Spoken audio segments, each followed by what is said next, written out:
What's up, guys? So I've got another quick tip video for you to answer a question that I get all the time, going over my workflow with the Apollo. Seems like a lot of people are having problems with latency and just questions about like my vocal chain and things like that. So I've touched on this a few times, but just to run you through my vocal chain, this isn't what I use every single time, but this is one of the two or three that I use pretty consistently.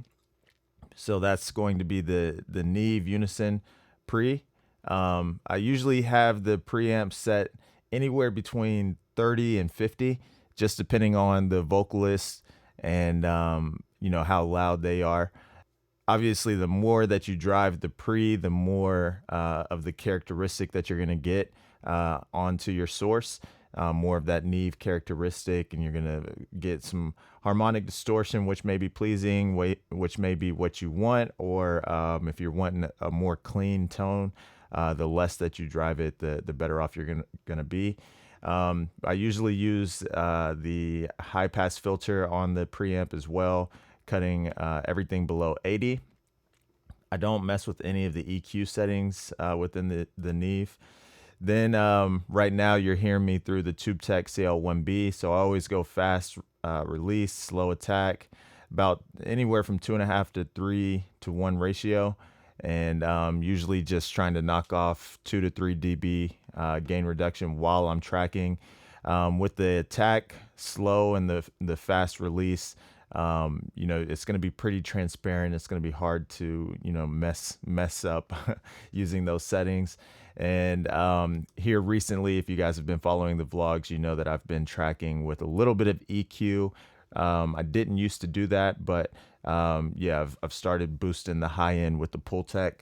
This is one of the main chains that I use. Sometimes I'll swap out the TubeTech for LA2A. Sometimes I won't use any EQ. I bounce back and forth between the Neve and the 610 Unison preamp. 90% of the time it is the Neve though. This is my vocal chain that you're hearing me through right now. As far as latency goes, you can see I have this track muted in the console and I monitored through Pro Tools. So if I was to put this in record mode, you can see I'm coming in just on channel 1. Obviously, you're going to make the input to whatever line or mic input your source is coming through. So right now, again, I'm through channel 1. A key thing that I think some of you guys are missing and why you're experiencing latency is because your buffer speeds are too high.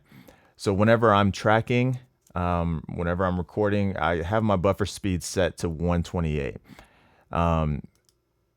If my buffer speed is too high while I'm recording, the artist is going to hear latency in their headphones. They're going to feel like you have some sort of delay. They always ask, do you have delay or reverb on? But they're just hearing their voice after they're actually speaking. So what I do, if you're experiencing that, and sometimes that happens to me because whenever I mix, I do set the buffer speeds higher. So, and then if I start recording, I may forget to set it back. If you've got a lot of plugins going on your channel while they're recording as well, depending on your computer, they may experience some latency as well. So I would just say, if it's not necessary for you to have those plugins on while they're tracking, then don't have them. Usually the only plugin that I have going on is just the VCC, just to get a little bit more of a SSL vibe going on with my records, but very minimal. So that's just a quick rundown of how I work with the Apollo and how I monitor, deal with latency and my recording chain. Today I'm actually getting ready to head to the studio, to the commercial studio that I have access to, and I'm recording saxophone and bass again, just like last weekend for those of you guys who keep up with the vlogs. And my chain on that was the 610 through a LA2A, and it turned out great. I'll be using that same chain today. So the Apollo is dope. If I didn't answer anything that any specific questions that you have, definitely send me an email at booking@mixedbyjordan.com and I'll try to get to that. And thank you guys for your continued support. We're almost at 3,000 subscribers, which is crazy. If you aren't part of our community yet, go ahead and hit that subscribe button if you dig this video. Also, if you like it, hit that like button, give me that thumbs up, which only helps me out. I appreciate you guys, and I'm going to catch you guys in the next vlog. Peace.